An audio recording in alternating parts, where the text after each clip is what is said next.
his time. That's how Duke's got it. Yeah, I've just got Froch just that one round up. That last round for me was a good round for him, and he started this round exactly the same. Lovely right hands from Froch, looking for the uppercut, looking for the right uppercut. Oh, this is good stuff. Pascal just starting to not have the speed that he had in the earlier rounds. He's just starting to be just that little bit more deliberate, less instinctive, blinking a bit and feeling the cumulative effect of the weight of Froch's punches. Maybe, but still dangerous, still able to capitalise himself. Yeah, Pascal's starting to look a little bit tired now, probably from the early rounds. Obviously it's caught up with him. His Froch is just a little bit fresher right now. Again, that right eye from Pascal swelling by the second, which is encouraging for Froch. Froch just content now to work behind the jab and outbox Pascal. That's the tactic. Nothing so far in this round from the Canadian. Just waiting for Froch to commit himself. But is he waiting too long? Feints to throw it and thinks better of it. Yeah, Pascal just being a bit lazy now.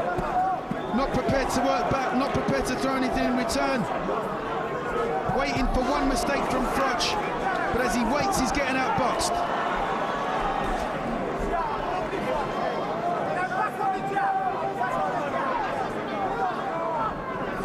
Almost unbearably dramatic, the first few rounds of this fight.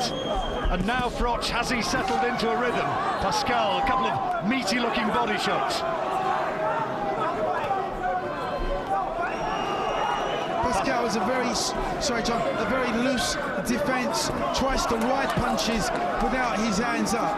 The right eye of Pascal is worsening by the second. There's a real mouth starting to swell underneath there, and there's blood as well now coming from the nose of the Canadian.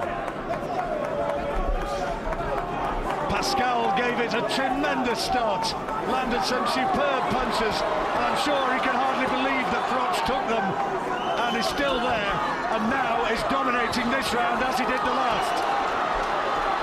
Wild from Pascal, and Froch capitalising.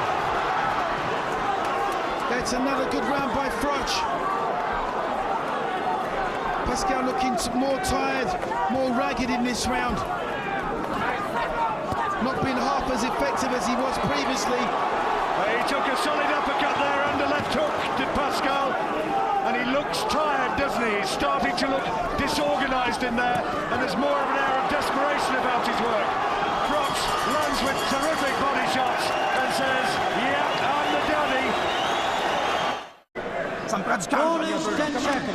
Well, has the fight now settled into a pattern? Has Carl Froch assumed dominance? There's that uppercut, followed by a left hand, and Pascal took them both flush.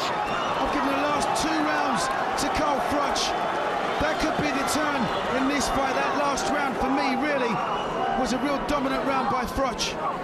Since those punches which Pascal threw after the bell, was it to end the 5th round?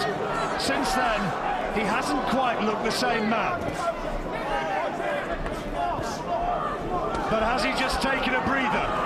Is he going to have his second wind?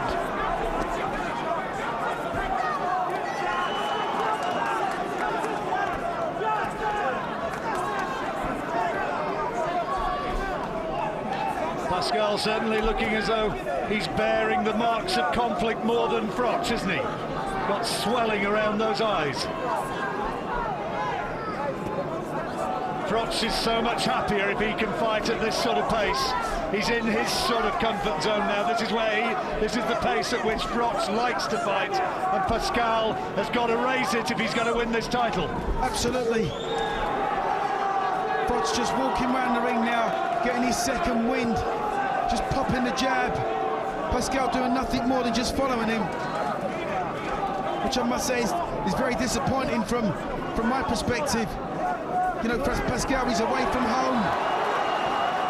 Pascal takes another solid left hand. Tried to detonate the big right hand, and another one, but Froch sees it coming and just slips inside.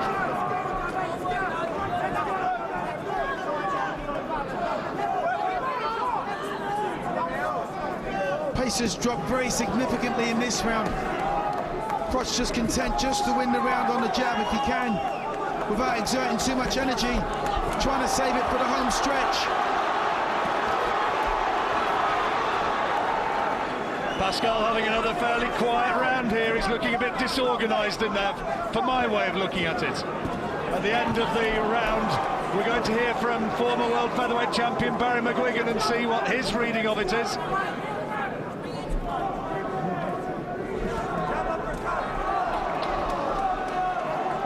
We've got Froch now starting to establish a lead in this fight.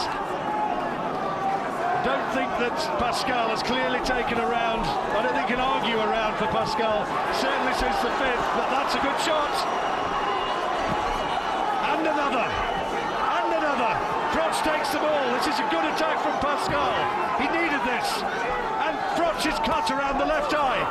He's cut around the left eye.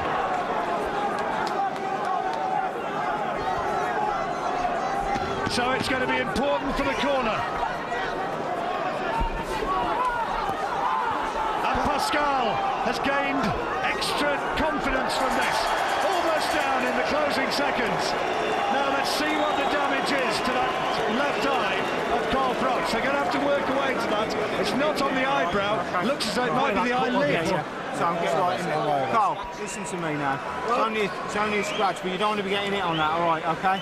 You give him a bit of something to stay in there. If you stand up tall swinging at him, he's going to hit your back, you know that. Just keep boxing. This is how it happened. Jab, all right?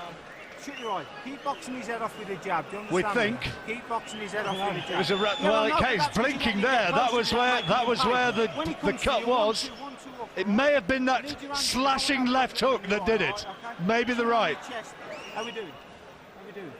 But certainly at the end of that exchange, that was the damage. Stay on the side, that's not going in your eye. That's not going in your eye. Corners, 10 seconds. Do me a favour, mate, let's be on the ball here now. 1-2, 1-2. He's nearly ready to go, but don't load up your leg. Hope springs anew for Jean Pascal. Round 9. Well, Pascal may have won that round, Duke. I just gave it to Pascal. Froch just took his finger off the pulse and just let him creep back in towards the end of that round. But I've still got Froch winning. Froch has got to get busy again. Taking silly shots now. Got to keep his chin down and his hands up. The championship rounds, which we're entering into now, these are the ones that really count. This is where Froch really has to hold it together. Looked as though he was slipping away from Jean Pascal, but suddenly the fight wide open again. And you can see that Pascal has really taken heart from the damage to Froch's eye, and he's blinking Froch. Good solid right hand from the British fighter. Yeah, Froch has a lot of heart though. Cut or no cut, he'll fight till the end. He's winning this fight, I think. Just got to be careful of the overhand rights now from Pascal. He was dabbing away to the grease above the left eye, was Froch. Maybe just affecting his vision a little. He's blinking a bit uncomfortably. Pascal only just off target with that massive left hook and another one. He's trying to knock Froch out with every punch he's throwing here now. But he's got his second wind again, Pascal. This one's heating up again. Froch's chin's too high. Much too high. Big body shot from Pascal, gave that opening. Furious exchanges here again. Where have they got the power from? Where have they got the energy from? I thought these two had punched themselves out and had resided themselves. They was going to have a boxing match. But now they're sucking it up again. Got their second win and they're trading the hard blows. Pascal getting plenty of success in this round again. One good shot either way. One good shot either way and someone's going down. They're getting more tired by the second. And as that happens, the punch resistance begins to erode. Good right hand from Froch. But Pascal, we talked a lot about Froch's chin, what about Pascal's? Both boxers tired. Both boxers got wide open guards. Who'd be a judge? Difficult one to score. So many power shots. Froch getting away with holding behind the head of Pascal. Froch breathing really heavily in there. As is Pascal.